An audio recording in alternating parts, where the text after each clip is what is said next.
And we are on time. Good afternoon, everyone, and welcome to the first edition of the Science Business Green Deal and Climate Sector Days. My name is Maryline Fiaschi. I'm the CEO of Science Business, and it's my pleasure to welcome those of you in the room, as well as those watching online. If you're here, I assume you know what Science Business is, but in case you have any doubt, I'll refresh your memory. We are a news company specialized in research and innovation policy. And yeah, we organize quite a bit of events, but this one is the first one that really focuses on the Green Deal. There is a newsletter, actually, for those who want to read the news. There is a newsletter you can subscribe to. It goes twice a week in your inbox, and it's free of charge. Well, as I was reflecting a little bit on how to frame and how to open this conference, of course, as all of you, I'm sure, all the natural disasters on the planet just in the last weeks, in the last days, came to mind. I thought, okay, well, let's try to spin these discussions, this event in a slightly different manner. Yes, the world has a problem. Yes, Europe has a problem. Yes, we as citizens all have a problem. Bottom line is that we all have a role to play to fight climate change. So do public authorities and the industry, among others. But what a pleasure it was when President von der Leyen last week, in a State of the Union address, said, it is now time for entering the industrial phase of the Green Deal. It's been a while, long-awaited industrial phase. Sounds excellent on paper, but now we're going to have to understand what it means concretely. And what is the role of research to transition towards a net zero industry? This is what we're going to discuss today, tomorrow. And how are we going to proceed? Well, we'll start now with an opening plenary. We'll close the conference tomorrow, right before lunchtime, with a closing plenary. Now we're going to assess whether Europe is on the right track to complete the Green Deal. And tomorrow we'll try to understand how to translate everything that we will have discussed by then into an EU research agenda. In between the plenaries, we will discuss some aspects of climate policy, some themes, some sectors. We'll talk about innovation ecosystems and research infrastructures right across the hall. Right after the coffee break, we'll talk about cities. We'll talk about circular economy. Tomorrow, we'll talk about aviation. And we'll talk about green capital and entrepreneurship. Thank you. So we have a vast menu, vast program ahead of us. All the sessions will be available online, right? But do stick around because there's plenty, and that's where the interaction will happen. Before we kick off, I just want to thank the partners and the sponsors for this event. Of course, the Science Business Network that is very well represented on the program and in the room. So thank you very much for coming. Then among the partners, well, you can see them. So I want to thank the Attract Project, GE Aerospace, Quantum Delta, and the European Hydrogen Week. I think I've said everything. There are quite a few science business colleagues around here, science business journalists as well. We will be covering this event, so watch the news. All right? Good. Without further ado, I'd like to call the speakers of the first panel. Please come up, and I'll introduce you as you come. There is kind of a seating plan, but we are flexible.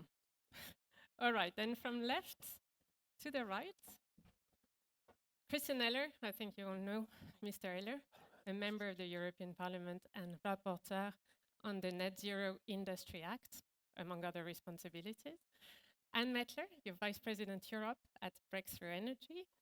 Tim Green, you're a professor at Imperial College London. You're also the academic lead for sustainability. You'll explain us what this is. and Maive Rute, who is Deputy Director General at DG GROW, European Commission. Thank you to the four of you for joining us. Maybe I'll start on this side. And I'll come right to you after that. But I mentioned the State of the Union address. That's a big milestone, or maybe not. But yeah, what is it going to change this? We are entering the industrial phase of the Green Deal. I think this is of common knowledge or common recognition that Europe hasn't yet delivered on the industry and growth objectives of the Green Deal. Concretely, what needs to happen now? Christian. Actually, we need a business case for decarbonization. I mean, as simple as it is. Then it becomes more complex. What is the reason why we don't have a business case for decarbonization yet?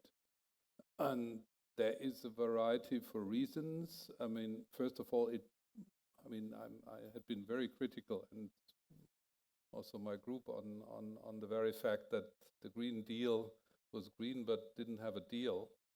Although you have to admit that in transformative times, the Commission simply had to shoot out legislation to frame it, if you're honest. The other part is more complicated because it's the relationship between what we're doing on the EU level, what we're doing in industry, and what we're doing in the member states. And to start with, which might relate to this forum, I mean, when the heads of states were simply dropping the research budget off the table in the last meeting before this term, when we went down from roughly 220, 225 billion to then the Parliament saved a little bit money, but then to something like 85. I mean, simply we hit substantially the innovation agenda in Europe because it was a signal. Relating to that, you see, I mean, we're looking to the public sector, but research investment in industry are going down statistically. Industry is good in terms of implementation because, yes, it's close to their business case, but we are not good compared to our competitors in Asia if it comes to basic research. We see industry drawing money out of basic research, and yes, more interested in implementation, obviously. And then secondly, we can't, or we have a hard time to cope with contradictive kind of ambitions. So the question is on focus. Do we want to do something transformative like climate change and decarbonization? Or do we want at the same time have an agenda which might lead to conflicting interests? So if you do, for example, CO2 reduction, you might not be able to reach all sustainability ambitions, or what you want to do globally on workers' rights and on other issues. So that is, I think, the problem we are coping with. And then we have an implementation problem. It takes too long. I mean, to set up manufacturing in Europe takes at average between 3 and 5 years. And that then the logic is a cascade. You know, if you don't implement, then you have in the innovation funnel a problem, because then basic research, applied research, then implementation, and if it then goes to manufacturing, that somehow stops the whole process. So we are struck in complexity. And what we're going to see right now is, and I think that was not just for connoisseurs, although others listened to other parts of the speech, I think the President did roll out actually the agenda for the next term. So what we are doing right now is not just industry, we have a sectoral problem, because in each sector, as it had been called, it's an ecosystem. It's not sectoral industry policy, which was something of the past in aeronautics like Airbus. You need to have a look on the ecosystem. And I think what you're going to see is that now the Commission high speed is going to talk to the sectors, and that might come to different solutions. And then the last problem comes back to the first problem. I mean, we have a Net Zero Act, I think, where we're intensively working together with the Commissions. but it's consistency and it's budget. I mean, a net zero act without budget, but a step plan with a terminology which is not really existing. I mean, I never found out what is deep digital, but with some money, I think that is incoherent. And I think you have to, I mean, you can't substitute everything by public money, but I mean, something like net zero in comparison to the IRA, although it's almost uncomparable without a budget. I mean, that's what I explained to my little daughter. It's the story of no arms, no cookies. Listen, President van der Leyen preparing for the next term. So is she declaring herself candidate to her own succession, you think? I don't know whether she's declaring candidate, but what she had been declaring is the agenda of a next president. And that might draw you to the conclusion that she could be the candidate. But you saw, literally, if you read that carefully, you saw the blueprint of the next term. And whoever becomes president will have to follow that, otherwise we're going to fail. I think that's fairly clear. And perhaps the last issue I'm very worried about is in terms of funding. I mean, this is the general plea for funding, but I'm very much worried about the mid-2030s.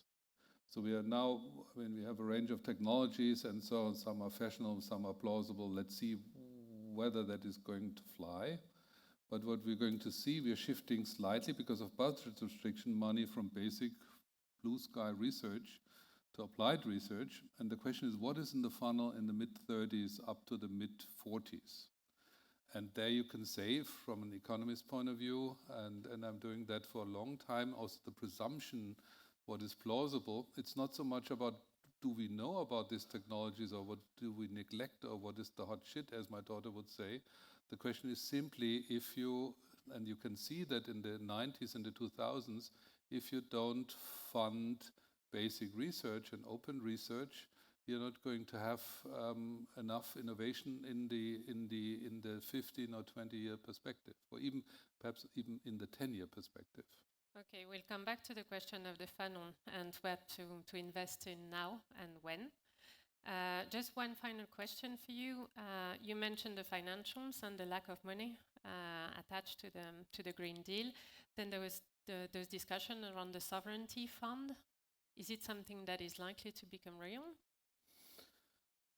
It's hard to tell. I mean, I don't see that as very realistic to get fresh money at the moment. But I see that the 500 billion after Corona are not spent. Practically just 30% are spent. So you're going to see a lot of reshuffling from my point of view. And still there's the open question. I mean, you saw my proposal, pretty much using the ETS. Yeah. I mean, member states get rich by the ETS, and it doesn't go to innovation, nor does it go back to industry. So in a way, I think the proposal to use 20 or 25 or 30% of ETS revenues instead of backing up national households to use it for innovation and for industry, I think it's a very plausible proposal. So I think it's not so much that the money is not existing. I think it's a matter of how to allocate the money. And also how long it takes to spend it. That's also an interesting aspect which is always neglected. I mean, if you look to the structural funds, we had money for innovation for almost 2 decades, but it takes very, very long to set up projects, to invest, and to harmonize also political ambitions, instruments, and money. I think that's a weakness, and that's where the Americans or the Chinese are much faster than us. Thank you. Maive, may I turn to you? You must be happy. You have the industrial agenda, the industrial policy is finally has a raison d'être in the Green Deal. Right? What does it change? Well, do you see that as a massive change? Hello, everyone, and thank you for the invitation. It's really great to be in the opening panel, and particularly because this is an audience where we bring the science, innovation, and industry policy together. So really great to have the opportunity to speak here. Well, I'm not only happy, I'm thrilled, I must say, since if you look back, let's say a few years, I started on my job in 2020. Well, it was a struggle to get through this industry policy update. We have been working very hard with other Commission services to come forward with this analysis of where our dependencies are, how can we actually build the basis for European raw materials, how can we build stronger basis for manufacturing, and now really seeing it manifested in the State of the Union address, so prominently was really great. And also, of course, I think is a sign that, but as Mr. Ehler has just said, the first years of the current Commission have really been dedicated to get this massive, really massive legislative proposal out. And of course, it's still not fully out. I mean, the Parliament and Council are very much still, going through this. But still, some of it is already out there, and we will start seeing the impact of this massive legislative proposal. And let me, of course, remind everybody, we are, as continent, the first continent which is really setting the aim of being climate neutral by 2050 and actually putting it also in the legislation. I mean, it's legal obligation. So this is something we should be proud about and not kind of take it too lightly. Now, the industry plan of the Green Deal has been there, maybe less prominent, and indeed we hear some critics saying that maybe the deal was less than green, but now certainly the deal is also being ramped up. From the DG Grow side, where I work in the Commission, of course we have been working on the proposals for the Critical Raw Materials Act, but similarly also on the clean tech technologies already for a while. It's not like it only appeared now in a couple of months back. And then maybe, let me also maybe give a bit more illustrations to some of the points that were already made by previous speaker. You have asked us how comes that despite of our Green Deal, we are not yet in this phase of providing economic growth through this Green Deal. Well, first I think we have to recognize that a lot of what we have been investing into the legislative side is really only now coming forward and coming and starting to shape markets. Secondly, this legislative period has been very strongly marked by, well, first COVID and now, of course, also the Russian aggression against Ukraine and the impact it has had on our markets, particularly on energy prices. So many things have slowed down as well. But this, nevertheless, should not take attention away from our, I think, internal problems and issues, particularly around issues such as permitting and issues of our internal complexity of getting projects approved. So this is something we have been putting our finger on in the Critical Raw Materials Act, in the Net Zero Industries Act, and also if you look at the actually renewable energy legislation, Commission is trying to take steps forward so that the permitting would be addressed much more seriously. And DG Grow, we are working with member states really looking at the barriers or hindrances, what are there, so that the permitting process could be indeed simplified and sped up.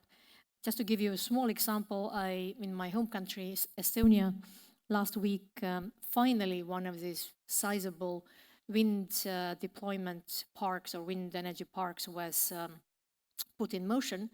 And it's just striking that it took more than 10 years, almost close to 13 years to get the permitting sorted out. And then they had maybe about 1 year or so to actually erect the wind turbines. So the construction itself is not so complex.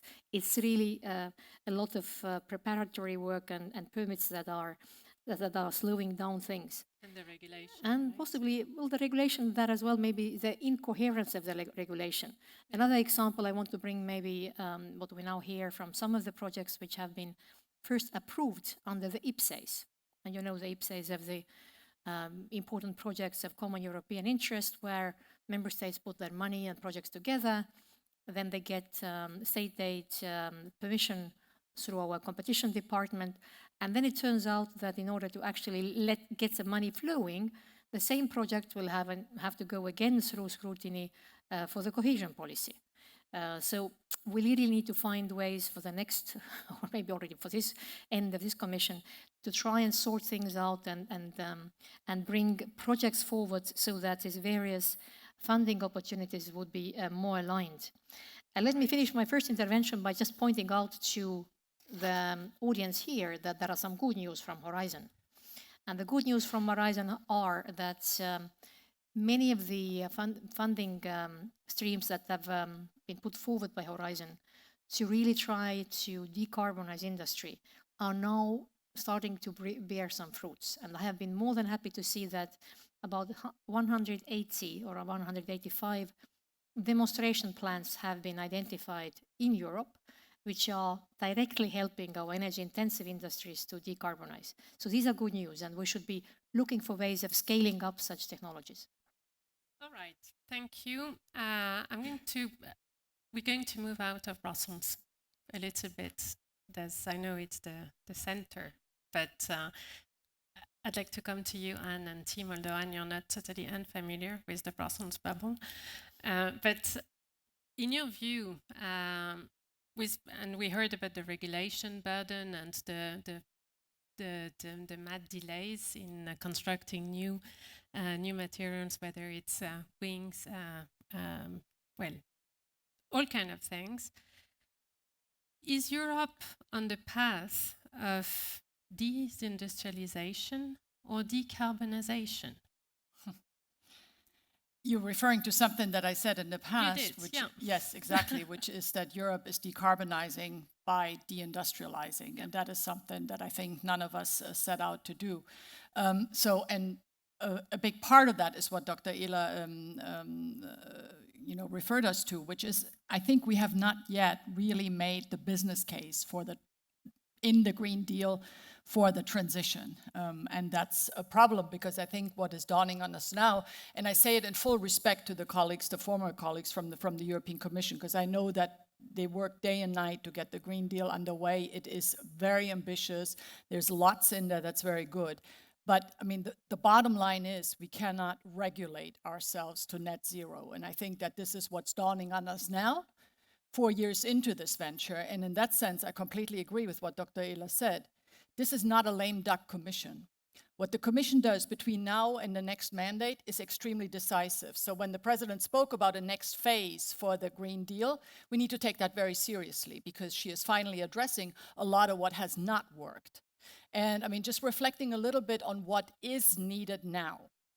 So industrial decarbonization doesn't fall from the sky, right? I mean, we know, and I know it through my work at Breakthrough, that the clean technology frontier tends to be in startups. It's not in these big industry players. And this is why my proposal is going forward that we think much more deeply about how do we bring the big industry players that need to decarbonize together with the startups at the technology frontier. That hasn't been done to date in a systematic way. And I think there's a lot to be said here because we have a strong industrial base. We have world-leading startups at the clean technology frontier. Please trust me, we invest in these companies. They are in Europe, but they don't scale. And in energy, the challenge really is scaling, and it's not easily done. And this is why these technologies need to be brought into these big companies, because they do have scales. They have scale, they have global value chains. They know how to do this. So really thinking about this intersection is extremely important. The second thing I will say is, what's dawning on us is that just subsidies is not enough. Not only because it's not enough money, but because the private sector brings more than money. They bring expertise. In the private sector, you don't invest in something that you don't think will fly.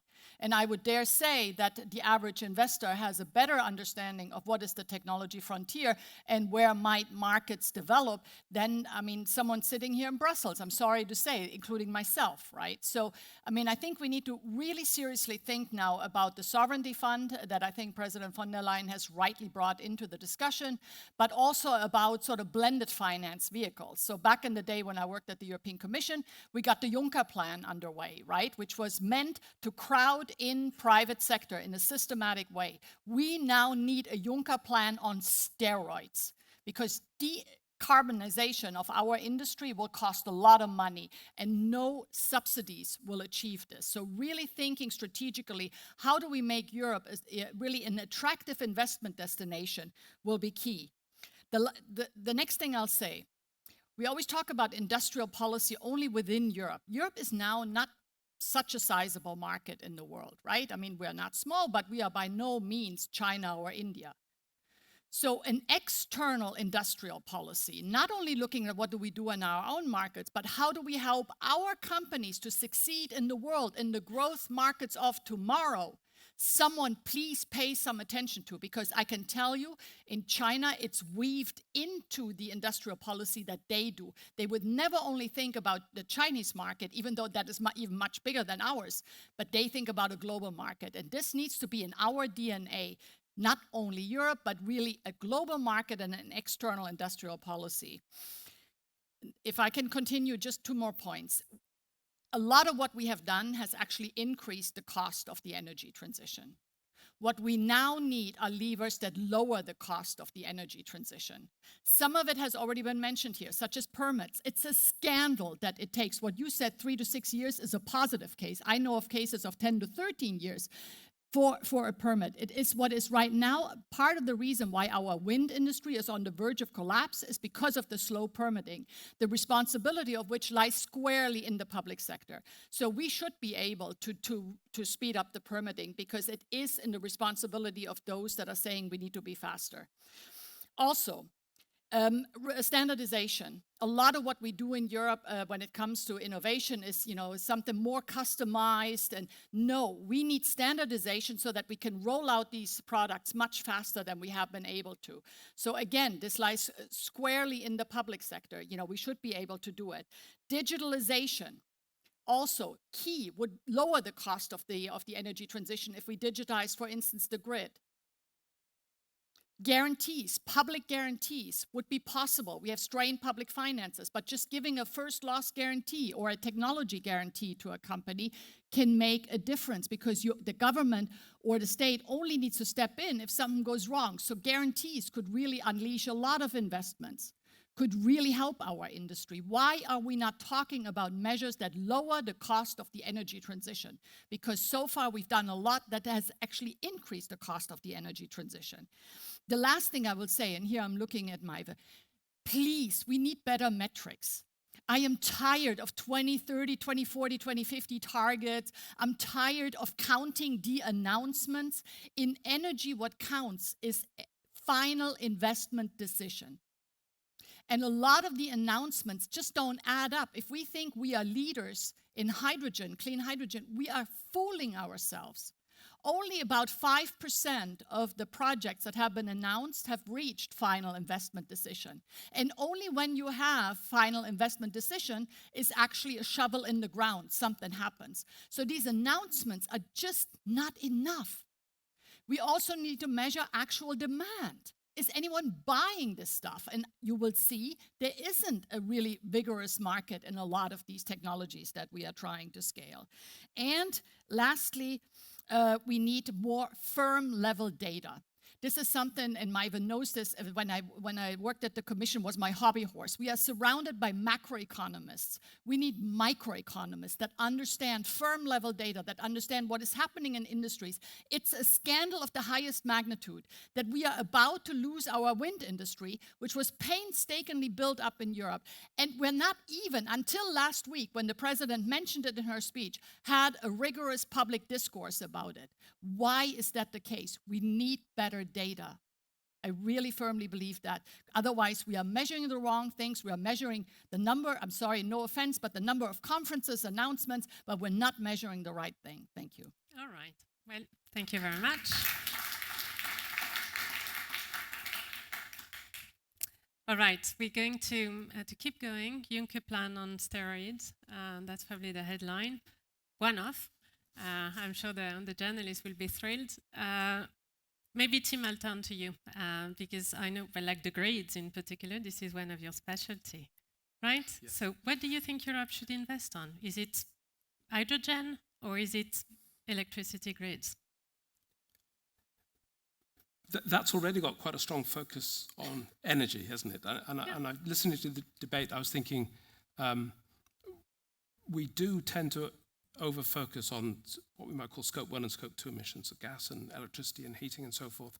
But we have to think about decarbonising the whole supply chain and all of Scope 3. So that would be my first plea, and it's the one that I've personally seen, having come from being an energy researcher to being responsible for sustainability of the university itself, and seeing that the Scope 3 emissions dominate what we do as our carbon footprint. And that links into some of the other things that have been talked about maintaining a strong position in the wind supply chain, for instance, and that's all the way back through into decarbonisation of some of the core elements of the steel and the concrete and so forth.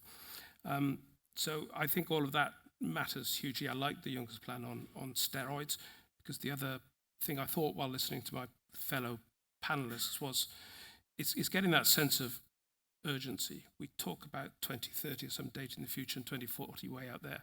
And 2030 is frighteningly close in terms of building infrastructure for all that was said on permitting and so forth.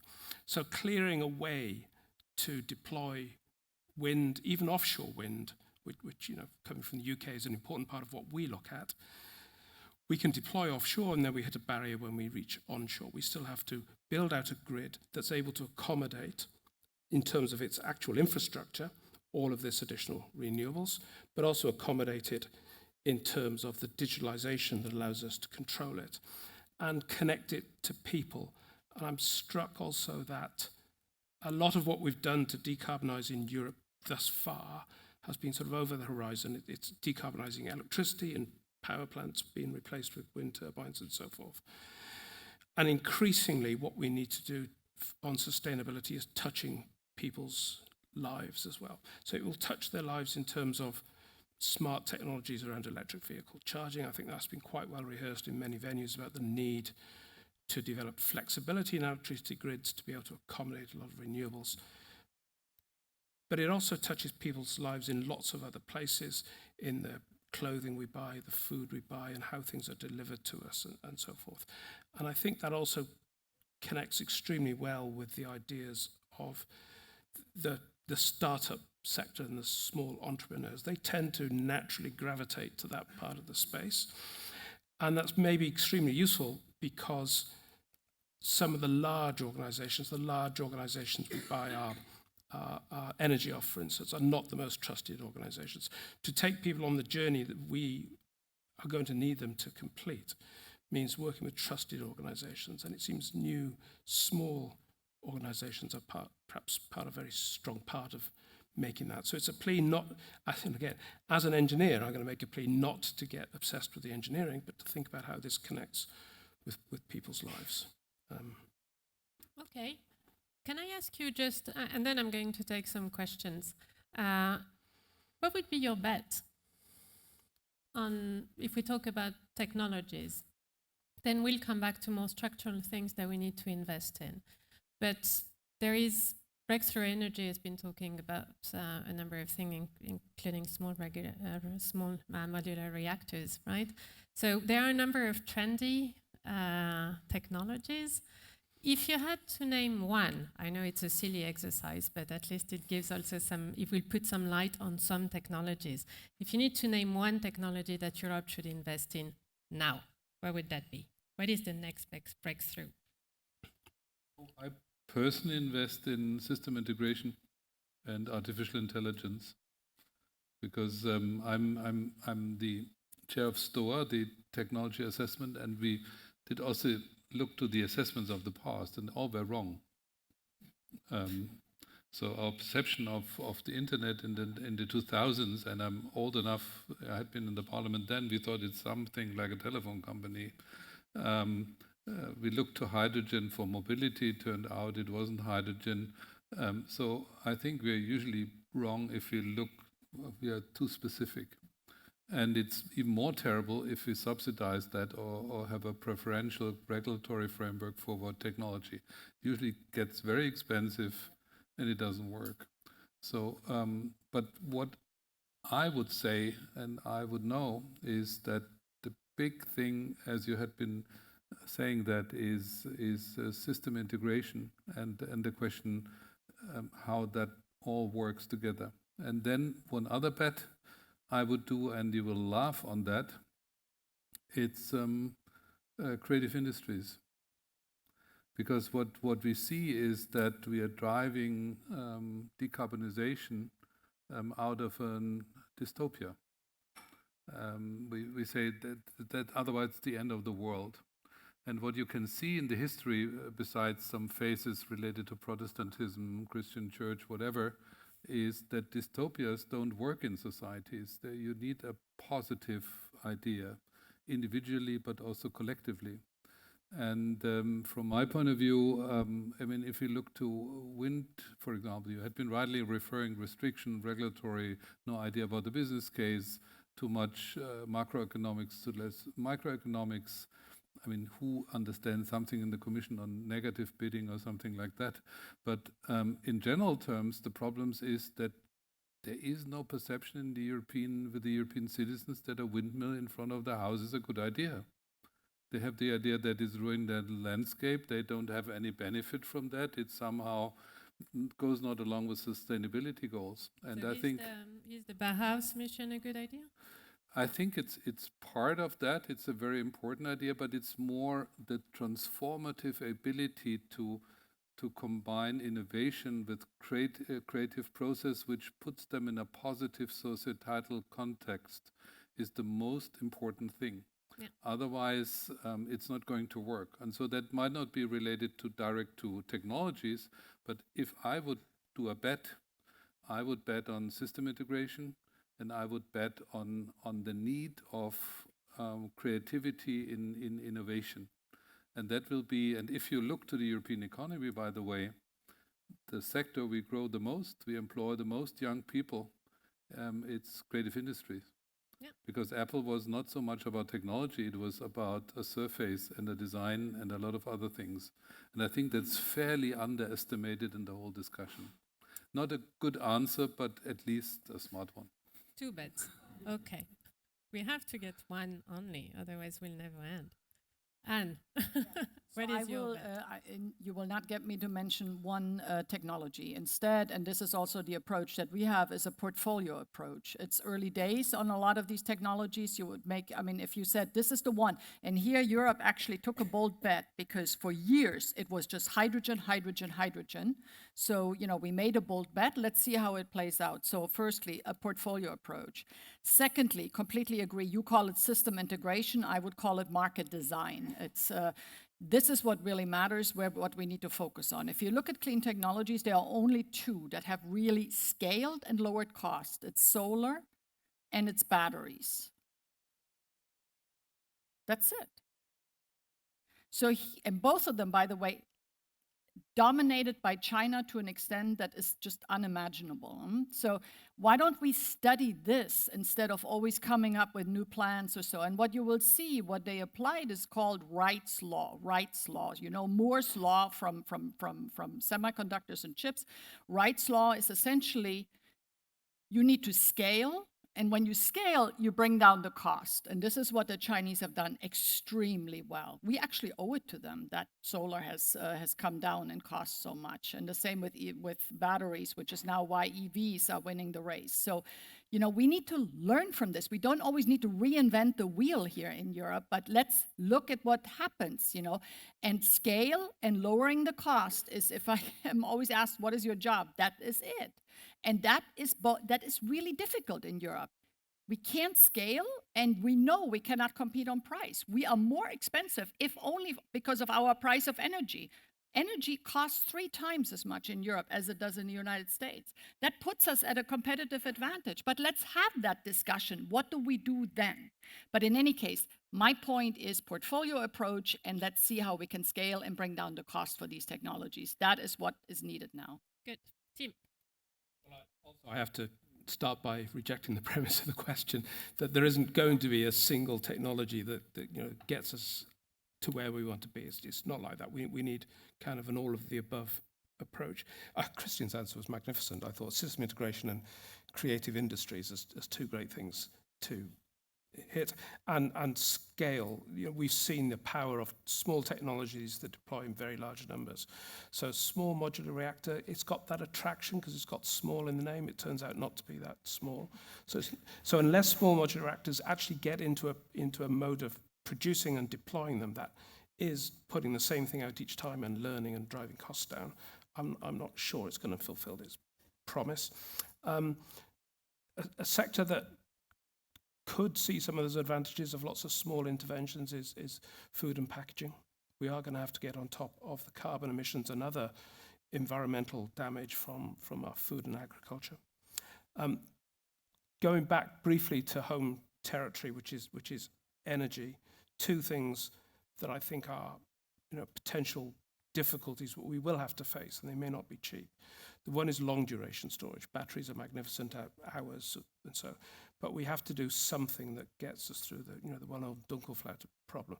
What do we do if we have over a quarter of a year with 10 or 20 days of extremely low wind speeds?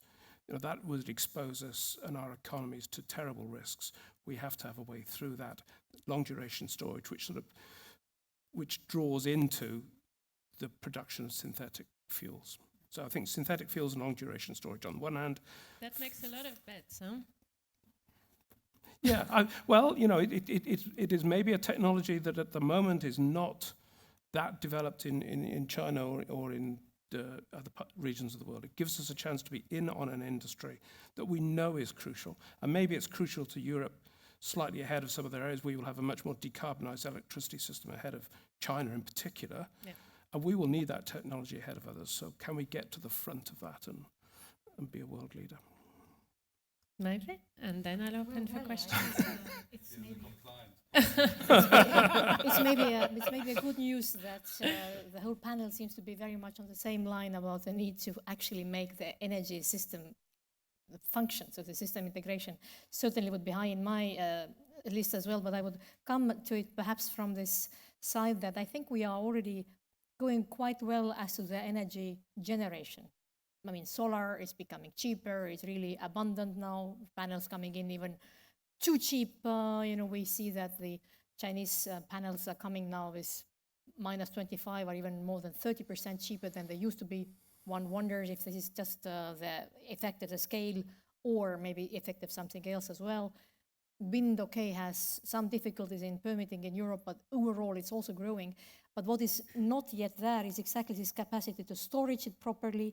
The grid connections are not there. I think in this overall digitization of the grid, making the system work as a whole and connecting Europe's different parts, there is huge need for innovation, but really huge need for investment and really making it work.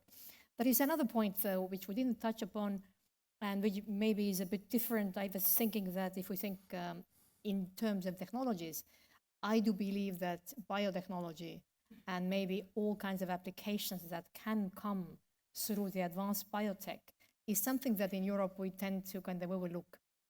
Again, in other markets, one can see these areas going forward. We may need to reflect whether our rather reluctant view on biotech is still up to date, and maybe we need to change that. And my final comment is actually to the research family here. If you look at our funding scheme, the Horizon funding scheme, isn't it remarkable that in our innovation calls, we almost never look at the economic feasibility of these projects? So, I mean, if we talk about the point that we need to have products that scale up and are economically feasible, why don't we finally start actually also looking at this element? It's almost never there. So maybe a point to consider. Questions? Do we have questions? Yeah, we do have a question there, if we have a mic. Can you please introduce yourself? Yeah, hello, Rebecca from Carbon Pulse. I'm just wondering, because Dr. Ehler, you said about the business case for decarbonization, so I'm wondering what role the EU ETS has to do with that, and whether it's enough of an incentive or business case for industries for decarbonization. I think essentially we wouldn't see, if we see that positively, any advancement without the ETS system. So market-based system is essential. I mean, all economists showed us in the direction industry is reacting on that. The problem is a little bit how we deal with that, because sometimes we are not so quite convinced whether we really want to have a market system, whether it's a tax, whether we want to intervene or not intervene. So we are a little bit undecided about that instrument. But I think, and you saw recent development, we have to broaden that to mobility, to other sectors. Without a market-based system and a carbon price, we're not going to see investment and we are not going to see development. So I think the move towards mobility in other sectors is the only way forward. Yes, if I can, I mean, I agree with you, but I will also say, I mean, the ETS coupled with a very open trade system, free trade system, where those that do not adhere and don't have a carbon price can compete freely with our companies in our own markets, and where a public procurement system is geared towards the cheapest price, creates challenges, let's put it this way. That's, of course, at the origin of the CBAM, the Carbon Border Adjustment Mechanism. So it's, you know, I mean, it's system integration, including on that, you know, on the sort of the ETS at home, but within a global free trading system. Maybe I pick up actually on what Anne just said. I think this is really crucial. When we look at the fairness of our companies competing on global markets, this is something we should not forget. So your point about the external dimension of industry policy, yes, I think is spot on. For the next commission, certainly, I mean, for this one already, but for the next also, to really bring together, better than today, perhaps a trade policy, competition policy, industry policy, yes, and I would say innovation policy. Yes. In the Net Zero Industry Act, we have very knowingly put forward this concept of resilience of the value chains, so that the public procurers could actually give some weight to the elements such as being overly dependent on third countries and trying to diversify to another third country or to trying to give some opportunity for European manufacturers. So this is something we shouldn't kind of underestimate, that through our own public procurement, through access to European markets, we can actually also promote our European industries. Exactly. It does not need to be all just extra subsidies. So we really need to make the market also function better. It's got to be part of the answer, hasn't it? I think if we don't have a carbon adjustment at our borders, then we will see the supply chains disappear to Asia. We saw it in wind. If there's steel going into those towers for the turbines and that's produced in a high carbon way but is lower cost and we're importing that, then we're doing a very bad thing for our dependence on other regions of the world for key technologies, for the prosperity we lose when those jobs are exported, and it's bad for carbon and emissions as well. So I see that's an essential part of what we do. And the plea, as ever, I think from industry is always for support mechanisms, the carbon taxes or contracts for differences or whatever it is, that give long-term price surety for investors. And we've seen some recent examples in the UK where we've run a wind auction that went wrong because of an over-ambition by the government, and that just that disruption in the supply chain, the point where people might have been investing in factories that would build wind turbine blades or cables, the market dries up for 2 or 3 years. That hiatus is terribly damaging. All right, and that's also about boosting the manufacturing capacities in Europe. We have a question here and one here.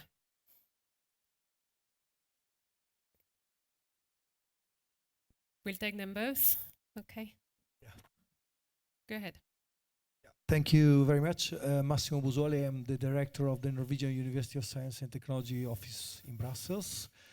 I have a couple of questions. One is related to my young age when I was Secretary General of the European Energy Research Alliance. And basically, at the time, nuclear was treated like a sort of clean technology. Then it slipped a bit out, and now we are facing a return, at least on small scale. So probably a question for Mrs. Mettler, but of course from the rest of the panel, how do you see nuclear to come back with maybe smaller scale plants, which appears to be the trend? Also because also in Norway, today the debate is starting about implementing also nuclear, as it seems that in the energy transition, the renewables are not fully capable to cover all the needs that are increasing also due to the increase of electrification of transport, etc., etc. And the second question is, I think we have touched upon the net zero, the Green Deal, industrial plan, and so on. As a university, I would like to point out that you are missing one ingredient, which are the skills. The skills are mentioned, there are the skill academies there and so on, but there is, in our opinion, and we also issued recently a position paper together with France University, a lack of attention on the need to stimulate universities to enter more decisively in the field of upskilling and reskilling. Because we are living a second industrial revolution. We are injecting a lot of new technologies into the companies that require more hands-on the result from research. And today, university could represent a resource which at the moment appears not to be fully recognized by companies as a provider of upskilling and reskilling. So somehow I would like to challenge you on the possibility to think about stimulating universities, and on this probably the Commission should have a role in stimulating the university in thinking about enlarging their educational offer in the direction of lifelong learning, micro-credential, etc. Thank you. All right, thank you. Short one, Simon. Yeah, Simon. Hi, Simon Peckard from Science Business. I'm struck that a lot of our discussions tend to be very trilateral. It's EU, US, China, but arguably the region that has the greatest need for net zero transition and the money to support it is the Middle East. And we never seem to really talk about the role of the Middle East and Europe in driving the net zero transition. I wonder what your thoughts on that are, particularly investment in the next generation of science and technology. All right, let's address all these questions. Should we start with what? We're not, maybe I'll start with the skills issue, because Okay, certainly the skills are very much, actually, if you look in the proposals, Commission has put forward the skills issue very clearly. But it's not only the university level skills that are missing. In fact, if we look at our renovation wave, which is needed very much for actually the insulation and the improvement of the buildings, or we look at our capacity to install heat pumps, capacity to install solar panels, we are lacking just basic, technicians who could actually do the work. So we need upskilling and reskilling already from the technicians level, electricians who can do this work. And that, I think, for vocational training, there is plenty, really plenty ahead. And this is also one of the reasons why, from DG Growth side, we worked very closely together with our colleagues in employment to try and put forward these so-called academies for skills. This is something we do together with industries. And indeed, what would be always good is to get more member states buying into it and actually funding maybe more of these courses. So that's one point. Certainly, vocational skills, but so much also for the universities. And maybe I'll put something to you to reflect upon. Namely, I have also the pleasure of being the Commission Chief Standardization Officer. And Anne already brought up the issue of standardization. I think this is a tool and kind of a very important policy measure Europe has used for so many years. Our industries have been strong in standardization. But what we now face is really a generational shift. We have very few young people joining these ranks who are doing standardization in Europe, and we are losing our capacities there. So we badly need universities to have standardization in the curricula as something that many people in engineering would have as kind of a extra kind of a capacity. It's not that they all need to become standard kind of producers, but they, being a technician, being an electrician, being an engineer, they should understand how standardization is run. Because this is now the next front where our competition, particularly with China, is increasing. And we need to really have the skills and capacities on board to be also up to the level of our competition.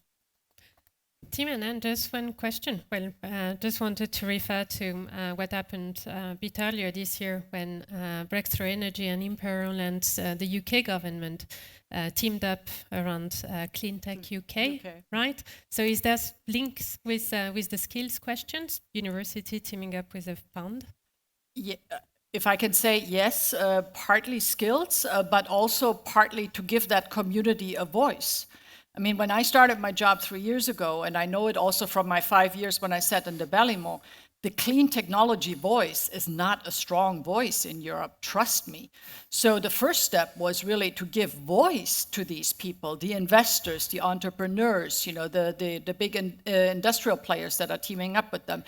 That community wasn't built. So we helped build Clean Tech for Europe. And then we realized actually a lot of the action is in member states. So then we have Clean Tech France. When Bill Gates was in the UK, we launched Clean Tech UK. So yes, absolutely, it is around skills, but it is also just to give any kind of visibility to that community, which as Dr. Ehler and Maive know very well, this is a contested space here in Brussels. A lot of people want to have attention. And the clean tech community, even though we always talked about them, we rarely talked with them. And that is something that I wanted to help change. But so we can go to you, but I have something to say about the other questions as well, if I may. Well, only briefly. So yes, to everything you just said, Maeve, it is about universities upskilling and reskilling, but it's also very much about vocational training. I think the issue of the clean tech innovation and why does Imperial College put so much effort into that? Because we have a huge student population that is very innovative. A lot of innovation comes from student-led innovation. I find that fascinating. You know, as a researcher, I'd like to think my research innovations do that. But it's the students I and my colleagues teach who come up with the really fresh ideas. And I lead the workforce theme of something called Global Power System Transformation Consortium. Reason for mentioning it, the focus there is about taking newly learnt ideas and skills from the power systems that are rapidly decarbonizing, and you know, Ireland might be a very good example, and spreading that across the world, particularly into developing nations. So your question is very interesting about the Middle East, but we also have to help various nations in Africa decarbonize, and in South America. There are very many parts of the world who've got to go on an extremely fast transition, and we should be assisting as much as we possibly can. I mean, in terms of the Middle East, I mean, if you look to the statistics, I mean, it seems to be plausible, but it is not the reality that economies based on energy production, so to say, would invest in the energy sector. There are a lot of prestigious projects, but the reality of the Middle East money is a different one. They fairly invest conventionally in big companies, so not so much in innovation. That is the logic, because they have something like eternity funds. They see that as the funding of their societies for the future. So right now, if you look realistically, they hadn't been all too helpful, and if you see as they act as OPEC or whatsoever, I mean, their main goal is to get as long as possible money out of the fossil economy. So in real terms, there's a lot of, let's say, PR, but if you look to the investments, actually, they are not so much directed in that way. And relating to the university and to nuclear, you know, I was against, I mean, being a German for a moment, I was against stepping out of nuclear. But on the other hand, this blind optimism that conventional nuclear is the future, I mean, let's be honest, that's not realistic. And it's also from an economic point of view, it's a costly game because we don't know exactly the societal costs of nuclear. And from my point of view, I mean, even from a societal point of view, if you're not willing or you don't have the acceptance to store and to have a final solution for that, I mean, you can't run technology. I mean, it's absurd. I mean, it's if you wouldn't accept risk in mobility, you wouldn't have a kind of automotive economy. So from my point of view, yes, I mean, there will be, it depends on regions, there will be on economic specifics of some parts of the world. I think we need right now desperately everything which creates energy. But in perspective, I mean, we lost the pace, even in the nuclear countries like France, like 20 years ago. I mean, when we didn't invest in the high temperature reactors in the 1980s, 90s, we lost the pace, and this illusion now in Eastern Europe that we build now hundreds of nuclear power plants and this is going to solve the problem, I think that's naive. I mean, we need an energy mix, and nuclear will be one of it. But to really think that the amount of public investments now needed for a new nuclear in Europe, that will hamper the renewables in a way which I think is problematic, because the other thing is not really the alternative, and the lack of investment for renewable will be disastrous given the way we are on. So I see that, but I'm always, I mean, I'm too old, I have too many gray hairs about this kind of new enthusiasm. I think it's a portfolio question, and there will be regionally and economically, there will be different answers to that, but it's not the new future. And the last thing on universities, I'm a little bit skeptical on what we put all on universities. I mean, damn it, it's up to the industry. I mean, scale up and all this. I mean, if you put that all on the universities, I'm fairly skeptical about that. That this is not, the public sector is not the repair unit for the needs of investment in labor skills in the industry. And so from my point of view, we should be careful that we not every need on the labor market is answered by university reform. My worry is much more on if you compare that globally is MINT, is simply that still today just 12% of women are taking up MINT studies, and this kind of, and you know, we are desperate in terms of the need that we have a better understanding in the young generation that national sciences are something attractive, something with a perspective, something societally accepted, and if it, whether it's the boyfriend, the girlfriend, the parents, or the general society. And there I'm really, really worried, because if you look to China 10 years ago, they have alphabetism campaigns. And right now, if you look to what happened in China in India over the last 20 years, what happens now in China, you see that they funnel a generation which is open-minded for national sciences in a way which is simply not here in Europe. I mean, the last technology intervention we had been positively discussing in public with a certain reaction to a young generation was color TV. I mean, the rest was permanently questioned for the last 30 years. So why on earth should be someone being 12 saying, this is my future, that's attractive, that's sexy, or something like that?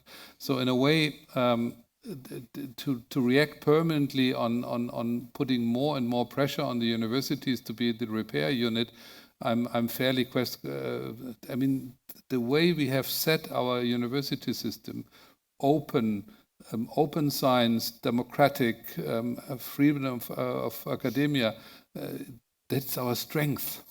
And permanently trying to interfere and to make them somehow better digestible for what is the hot shit, as my daughter would say, for today, I'm fairly skeptical. Okay. We're reaching the end. So, and I know you wanted to have one final word. Well, just on nuclear. On nuclear, and then we wrap up.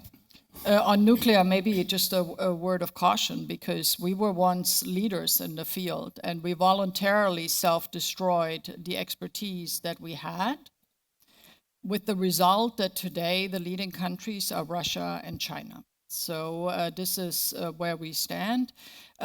Germany, of course, then instead of nuclear, really doubled down on Russian gas. We know how well that went. We then had super ambitious renewable targets with super slow permitting. So, you know, even though we are marginally doing better, maybe than other parts of the world, you know, we are far from where we need to be. And coming back to long duration energy storage, when I started my job, I started going around and said, is it realistic to have count so much on renewables without a way of storing them? We got nowhere. I mean, there was no interest, there was no target, nothing. There was no investment until the war in Ukraine started. And that's when finally we understand that if we are making a big, bold bet on renewables, it cannot work without long-duration energy storage, so we are there. But nonetheless, what I'm saying is technology expertise and voluntarily destroying technology expertise always comes at a cost. If I have one takeaway from my time at 5 years at the Commission, when I learned about everything, it is the world is in a competition for technology supremacy. And Supremacy. I think this is fantastic final words. I Yes, think it and spins this- it a little bit more positively. Can I to end on a completely pretentious note, I want to quote myself, because I recently wrote, the rules of the game have clearly changed. But even with changed rules, we still need to play. The question is, are we playing to win or just to catch up? Very good. I think with this, we can thank the panel. Thank you.